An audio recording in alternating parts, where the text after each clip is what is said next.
travail social s'est mondialisé.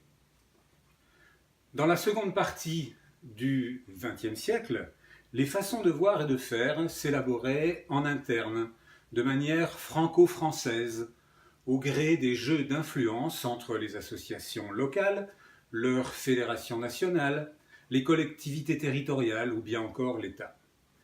Dans la première partie du XXIe siècle, les échanges de connaissances, de pratiques, les coopérations se sont mondialisées.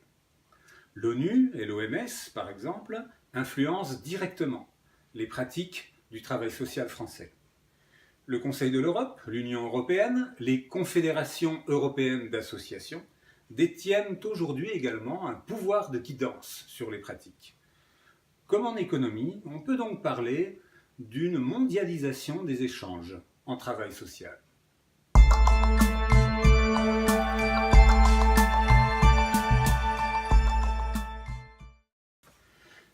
Dans ce nouveau paysage mondial, les stratégies et les principes qui guident le travail social sont élaborés à l'échelon international.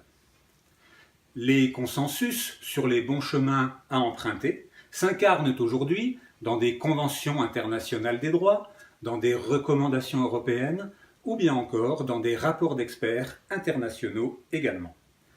Localement, les États tendent à devenir des développeurs d'expérimentation encadrés par des évaluations scientifiques qui concrétisent les principes dominants.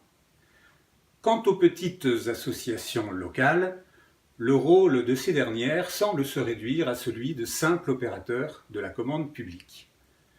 En clair, lorsque les expérimentations des États, des principes internationaux sont concluantes, des appels à projets, encadrés par des cahiers des charges très précis, sont ouverts, accessibles aux petites associations, qui n'ont plus qu'à mettre en œuvre.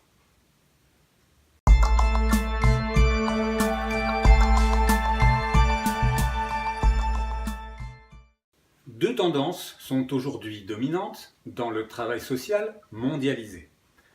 L'intégration des services pour constituer des plateformes locales et permettre des parcours, et l'inclusion des personnes dans la société. La France importe ces deux tendances et les mixe pour tenter d'en faire un modèle à la française avec plus ou moins de succès.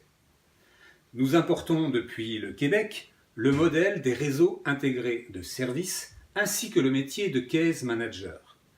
C'est cette importation qui explique le déploiement des ITEP intégrés, des SPASAD intégrés, des services intégrés de l'accueil et de l'orientation, des MAIA pour les personnes âgées, ou bien encore la volonté de déconstruire les ESMS pour construire des plateformes de services locales.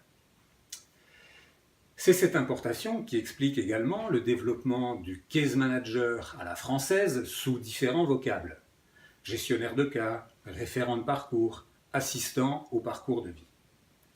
Enfin, nous importons la logique inclusive, en particulier depuis les pays scandinaves comme la Suède ou la Finlande, qui sont souvent cités en exemple pour tenter de démontrer le retard de la France en la matière.